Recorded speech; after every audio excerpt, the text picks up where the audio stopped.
کہ جتنا یہ قربانی ہم اللہ کی راہ میں کر رہے ہیں اس سے بہتر ہے کہ ہم غریب اور مسکین کو دے دیں وغیرہ کرتے ہیں. ہم مسلمان ہیں اور بنیادی طور پر ہمیں اللہ اور اس کے رسول نے بھلے رسول اللہ کی حدیث ہے ہماری سیاق کے اندر موجود ہے کہ اللہ کے نبی نے فرمایا کہ 10 ذی الحجہ والے دن فرائض کے علاوہ خون بہانے سے افضل کام کوئی نہیں. یعنی خود اللہ اور اس کے رسول چاہتے ہیں کہ ہم جانور کا خون بہائیں, ہم اس کو ذبح کریں, اور اس کے اندر ہزار ہاں حکمتیں ہیں. مفتی گلزار نعیمی صاحب, آپ کے نزدیک بڑی خوبصورتی سے علامہ صاحب نے بھی اور مفتی حنیف قریشی صاحب نے بھی بیان کیا, آپ کے نزدیک اس عید قربان سے آپ کیا مقصد حاصل کرتے ہیں, آپ کو کیا سمجھ آتا ہے؟ قربانی کا جب ہم بات کرتے ہیں اور قربانی کا جب لفظ منہ سے نکلتا ہے تو اس میں انسان کے اندر کے جو جذبات ہیں دوسروں کے لیے اور ان کی قربانی اور ان جذبات کو جو ہے وہ ہم دوسروں کے لیے قربان کرنے کے لیے جو تیاری کرتے ہیں اور یہ کنسیپٹ کلیئر ہوتا ہے ہمارے ذہن میں, اس کو قرآن مجید میں بڑی ہی خوبصورت طریقے سے بیان کیا گیا ہے کہ دیکھیں ایک مسلمان کا وتیرہ کیا ہونا چاہیے, طریقہ کار کیا ہونا چاہیے کہ اس کو سیلفش نہیں ہونا چاہیے. وہ جب بھی جو ہے نا وہ اپنے اوپر کوئی چیز خرچ کرے تو پھر دیکھے کہ میرے اراؤنڈ میں کتنے لوگ ہیں جو میری طرح کی ہی زندگی گزارنا چاہتے ہیں اور اس طرح جو ہے وہ لینا چاہتے ہیں. ہمارے قرآن مجید فرقان حمید میں جو ایک ٹرینڈ ہمیں دیا گیا ہے وہ ہے وَيُؤْثِرُونَ عَلَىٰ أَنفُسِهِمْ وَلَوْ كَانَ بِهِمْ خَصَاصَةٌ, کہ وہ دوسروں کو ترجیح دیتے ہیں اپنے اوپر اگرچہ وہ خود ضرورت مند ہوتے ہیں. یعنی ایک بڑا میکسیمم لیول ہے قربانی کا جو ہمیں قرآن مجید ہمیں عطا فرماتا ہے. قربانی کا مقصد جو ہے وہ یہ نہیں ہے کہ آپ اپنے آپ کو کنگال کر دیں. اسی لیے ہمارے فقہا نے یہی کچھ کہا ہے کہ آپ اگر صاحب نصاب ہیں تو آپ پر قربانی واجب ہے, اگر آپ صاحب نصاب نہیں ہیں تو آپ پر قربانی جو ہے وہ واجب نہیں ہے. اس لیے ہم غرباء پر یہ امپوز نہیں کر سکتے کہ وہ قربانی کریں, اور ایون کہ جو غیر یعنی صاحب نصاب نہیں ہیں ان کو بھی ہم مجبور نہیں, قرآن مجید نے, حدیث نے یا فقہا نے یا کسی نے بھی انہیں مجبور نہیں کیا. اس وجہ سے یہ کنسیپٹ بالکل کلیئر ہونا چاہیے کہ یہ برڈن جو ہے, یہ قربانی کا جو برڈن ہے یہ یعنی پورس پر نہیں ہے, غرباء پر نہیں ہے, ان صاحب نصاب ہیں ان پر جو ہے نا. سو جب یہ ایک دیکھیں ایک روایت ہوتی ہے, ہم بدقسمتی یہ ہے کہ ہم روایات کو بھولتے جا رہے ہیں. جب ہم صاحب نصاب کہتے ہیں تو اس سے مراد کیا ہے کہ جن پہ زکوٰۃ لاگو ہوتی ہے؟ جن پر زکوٰۃ لاگو ہوتی ہے, یعنی جو صاحب نصاب سے مراد وہ ہوتا ہے کہ جن پر زکوٰۃ جو ہے وہ یعنی جن پر زکوٰۃ جو ہے وہ فرض ہوتی ہے وہ صاحب نصاب ہوتے ہیں. قربانی کی جو روایت ہے یہ جو ہے نا وہ صدیوں کی نہیں ہے, یہ ہزاروں سال پہ مبنی ہے. حضرت ابراہیم خلیل اللہ علیہ السلام. تو آج کی اس دنیا میں اگر کوئی ایک جدید فلسفہ ہمارے سامنے آ جاتا ہے جو ویلفیئر اسٹیٹ کا فلسفہ ہے تو اس کا مطلب یہ نہیں ہے کہ ہم اپنی ٹریڈیشنز کو ختم کر دیں, ہم اپنی ویلیوز کو ختم کر دیں. کل کلاں تو پھر یہ بات بھی آئے گی کہ جی حج پر آج پہلے 4 لاکھ پچھلی حکومت میں ہوتا تھا, آج 8 لاکھ ہو گیا ہے, تو یہ بہت زیادہ اتنی رقم جو ہے وہ آپ ختم کر دیں. یعنی کعبۃ اللہ کو بالکل اجاڑ دیں, مطاف کو اجاڑ دیں, بالکل ختم کر دیں, غرباء مساکین میں جو ہے نا وہ اس طرف لے جائیں. سو میں یہ سمجھتا ہوں کہ کوئی بھی قوم, کوئی بھی ریلیجن اور کوئی بھی سویلائزیشن جو ہے وہ برقرار رہتی ہے اپنی روایات کو مینٹین رکھ کے. جب روایات ختم ہو جاتی ہیں تو پھر وہ کلچر ختم ہو جاتا ہے. میں یہ سمجھتا ہوں کہ ہماری ان روایات کو زندہ رہنا چاہیے, اور جس حد تک کوئی رکھ سکتا ہے, جس کے کوئی نظریہ آتے ہیں, اگر کوئی سنت سمجھتا ہے تو میرا خیال ہے کہ اسے سنت سمجھ کر کرنا چاہیے, جو واجب سمجھتا ہے اس کو واجب سمجھ کے کرنا چاہیے. یہ نہیں ہے کہ ہم اس کو ریپلیسمنٹ کے طور پر کسی اور طرف لے جائیں. آپ نے فرمایا کہ کریں ضرور.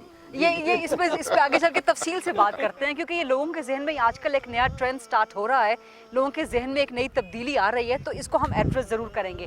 علامہ ڈاکٹر ظہیر عباس صاحب, آپ کے نزدیک جب آپ عید قربہ مناتے ہیں یا جب آپ قربانی کرتے ہیں ماشاءاللہ, تو آپ کے نزدیک کیا ہوتا ہے, اس کا فلسفہ کیا ہوتا ہے؟ جی, آپ خود کو کیا پیغام دے رہے ہو؟ میرے نزدیک یہ فلسفہ ہے کہ یہ فیضان نظر تھا یا کہ مکتب کی کرامت تھی, سکھائے کس نے اسماعیل کو آداب فرزندی. تو یہ حضرت سیدنا اسماعیل علیہ السلام کی قربانی ہونا, یہ چونکہ میرا تعلق صوفی فکر سے ہے تو اس لیے ہم قرآن مقدس اور اسلام کو صوفیاء کی نظر سے جب دیکھتے ہیں تو انتہائی گہرائی میں چلے جاتے ہیں. حضرت سیدنا ابراہیم علیہ السلام سے لے کر آج تک جو ہر سال کروڑوں نہیں بلکہ اربوں قربانیاں ہوتی ہیں, یہ ایک خواب کا نتیجہ ہے. اور خواب کا تعلق جو ہے وہ اسپرچولیزم سے ہے، یہ روحانیت سے ہے، اور یہ خواب اس سے یہ پتہ چلتا ہے کہ خواب اگنور کرنے والی چیزیں نہیں ہوتے، بلکہ یہ جو آپ کے خواب ہوتے ہیں ان کا تعلق کم از کم 50% آپ کی ریئل لائف کے ساتھ ہوتا ہے۔ ایون انبیاء کرام کے ساتھ ایسا ہوا اور امتیں ان کو آج تک فالو کر رہی ہیں، اور ہم بھی اسی ضمن میں قربانیاں کرتے ہیں۔ اگر ہم شریعت درست اسلامیہ میں کیجیے گا، ایک حدیث مبارکہ بھی ہے کہ خواب جو ہے وہ رویت کا ایک درجہ ہے، جی آقا نبوت وحی کا ایک درجہ جی وحی کا ایک درجہ ہے، تقریباً 37 درجات ہیں، ان میں سے ایک درجہ جو ہے وہ خواب وحی کے ذریعے بھی اللہ رب العالمین نے بہت ساری چیزیں سمجھائیں، مگر جو نبی کا خواب ہوتا ہے وہ بھی وحی ہوتا ہے، وحی الہی تھا، اسی لیے تو حضرت ابراہیم علیہ السلام اپنے بیٹے کو لے گئے۔ مگر اس سے ہمیں امت کو سبق یہ ملا کہ ہمیں خوابوں کو اگنور نہیں کرنا چاہیے، بلکہ یہ بھی ضروری نہیں کہ ہر خواب پہ ہم عمل کریں۔ جو ہمارے اسپیشلسٹ ہوتے ہیں اس فیلڈ میں، ان سے گائیڈنس حاصل کرنے کے بعد پھر ہم کسی نتیجے پر پہنچے۔ دوسری بات یہ ہے کہ شریعت اسلامیہ کے اندر اللہ رب العالمین نے سورہ کوثر کے اندر ارشاد فرمایا فَصَلِّ لِرَبِّكَ وَانْحَرْ، اے محبوب علیہ السلام پس نماز پڑھیے اپنے رب کی پروردگار کی رضا کے لیے، وانحر، اور جانور ذبح کیجیے یعنی کہ قربانی کیجیے۔ تو یہ آیت مبارکہ جو ہے عید اضحیٰ جو ہے آج کے دن پر یا عید کے پہلے دن پر بالکل صادق آتی ہے کہ سب سے پہلے ہم نماز عید ادا کریں اور اس کے بعد قربانی کریں۔ یہ ترتیب ہمیں قرآن مقدس نے بتائی ہے۔ اور پھر یہ دیگر جو اگلا فلسفہ ہے وہ یہ ہے کہ اللہ رب العالمین نے ارشاد فرمایا قُلْ إِنَّ صَلَاتِي وَنُسُكِي وَمَحْيَايَ وَمَمَاتِي لِلَّهِ رَبِّ الْعَالَمِينَ، اے میرے محبوب علیہ السلام آپ فرما دیجئے بے شک میری نمازیں وَنُسُكِي اور میری قربانیاں اور میری ساری زندگی اس رب کے لیے ہیں جو تمام جہانوں کا پالنے والا ہے۔ تو یہ آیت مبارکہ ہمیں بتا رہی ہے کہ ہمیں جانور کو ذبح کرنا ہے، اور یہ ترتیب اللہ نے بتائی، اور اسے دکھاوے کے لیے نہیں، اسے اپنا مال ظاہر کرنے کے لیے نہیں، بلکہ اللہ کی رضا کے لیے۔ اللہ تعالیٰ نے جو ہمیں مال عطا فرمایا ہے اس مال میں سے وہ سارے کا سارا ہمارا حصہ نہیں ہے، بلکہ اس میں سے کچھ ایسا ہے جس کو آپ 2.5% کہہ سکتے ہیں، جس پر زکوٰۃ واجب ہوتی ہے، جو صاحب نصاب آپ ہوتے ہیں۔ اگر ہم 2022 کو دیکھیں تو اگر کسی مسلمان کے پاس 93,000 روپے ہیں موجود اس کے اکاؤنٹ میں، اس کے پاس ہے، تو وہ صاحب نصاب ہے، کیونکہ 52.5 تولے چاندی کا نصاب جو ہے فقہ حنفی کے مطابق جو ہے ہمیشہ لاگو ہوتا ہے۔ تو جس کے پاس 93,000 ہیں وہ صاحب نصاب ہے، اس پر قربانی واجب ہے۔ جو اس سے نیچے درجے کا ہے یا اس کے پاس اتنے پیسے نہیں ہیں وہ بالکل بھی قربانی نہ کرے، بلکہ صاحب نصاب لوگوں سے لے کر کھائے، اور یہ اس کے لیے فضیلت کی بات ہے۔ تو فلسفہ یہ ہے کہ اللہ کی رضا کے لیے جو مال اللہ نے دیا، اس اللہ کے دیے ہوئے مال میں سے اللہ کی رضا کے لیے اللہ کے بندوں پر، اللہ کی مخلوق پر جانور ذبح کر کے ہم یہ بتانا چاہتے ہیں اے دو جہانوں کے رب، ہمارا جینا مرنا، مال دولت پیسہ سب کچھ تیرے لیے ہے، تو چاہے تو ابھی لے لے، اور تو چاہے کہ تیرے دین پر، تیری انسانیت پر، تیرے ملک پر، تیرے اسلام کے لیے خرچ کرنا ہے تو ہم بے دریغ خرچ کریں گے، اور اگر شوق سے خرچ کریں تو جتنا زیادہ شوق سے خرچ کریں گے اتنا اجر زیادہ ملے گا، حتیٰ کہ جانور کے ہر بال کے بدلے گناہ معاف ہوں گے، ہر بال کے بدلے درجات بلند ہوں گے، ہر بال کے بدلے نامہ اعمال میں نیکیاں لکھی جائیں گی، اور جانور ذبح کرتے وقت پہلا قطرہ خون زمین پر گرنے سے پہلے جو قربانی کرنے والا ہے اس کی آسمانی آفتیں، زمینی آفتیں، گھریلو بیرونی روحانی جسمانی بیماریاں، مالی رشتوں کے معاملات میں پریشانیاں، گھریلو لڑائیاں جھگڑے، سب اللہ تعالیٰ خون کے ساتھ بہا دیتا ہے۔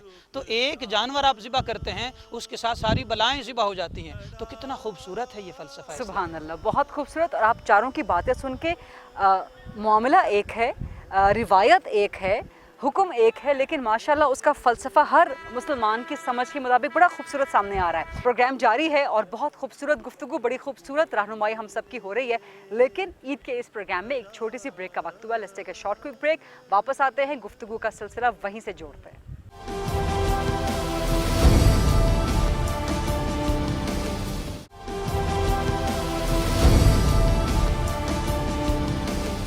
جی پروگرام میں ایک بار پھر خوش آمدید، بہت آپ کو عید مبارک۔ آج کے پروگرام میں خاص طور پہ موجود ہیں ہمارے ساتھ مفتی گلزار احمد نعیمی صاحب، علامہ ڈاکٹر ظہیر عباس صاحب، مفتی حنیف قریشی صاحب اور جناب علامہ امین شہیدی صاحب۔ علامہ امین شہیدی صاحب کہ آج کل ایک نیا ٹرینڈ، آج کل ایک نئی تبدیلی، آج کل ایک نئی سوچ کہ جو قربانی کا جانور ذبح کرنے کے بجائے بہتر ہے کہ ملک میں غربت بہت بڑھ گئی ہے، غریب بہت زیادہ ہو گئے ہیں، مہنگائی واقعی بہت زیادہ ہو گئی ہے، تو کسی کو واٹر کولر لگا کر دے دیا جائے، کسی کی غریب کی بیٹی کا جہیز بنا کر دیا جائے، یا کسی کو ویسے ہی امداد کر دی جائے، تو یہ جائز ہے؟ دیکھیے ایک بات سمجھنے کی ہے، وہ یہ ہے کہ اسلام کے جو احکام ہیں ان کا جو پہلا حکم ہے وہ یہ ہے کہ آپ وہی حکم اسی طرح سے جس طرح سے شریعت نے آپ کو بتایا ہے آپ اس پر عمل کریں. پہلا حکم یہ ہے. اس لیے اس اعتبار سے اگر کسی پر قربانی فرض ہے یا واجب ہے یا فرض کریں کوئی اس کو سنت سمجھتا ہے تو اس اعتبار سے اس کو اس کے مطابق اس پر عمل کرنا چاہیے. اس سے مفر کوئی نہیں ہے, اسے بھاگ نہیں سکتا. لیکن کیا اس کا مطلب یہ ہے کہ اگر ایک عمل ایسا ہے جس کے انجام دینے سے کسی کی جان بچتی ہے اور جس کو ترک کر دینے سے کسی کی جان جاتی ہے تو وہاں پر مجھے اب ایک اور عمل اور اس عمل کے درمیان اختیار ہے کہ میں کون سا عمل انجام دوں, وہاں پر مجھے کیا کرنا چاہیے؟ تو وہاں پر ہمارے عرفاء بھی, صوفیاء بھی, فقہا بھی پہلی جو بات کرتے ہیں وہ یہ کہتے ہیں کہ کسی انسان کی جان بچانا باقی اعمال سے زیادہ افضل ہے. پہلے جان بچاؤ, اس کے بعد باقی اعمال اور عبادتیں انجام دو.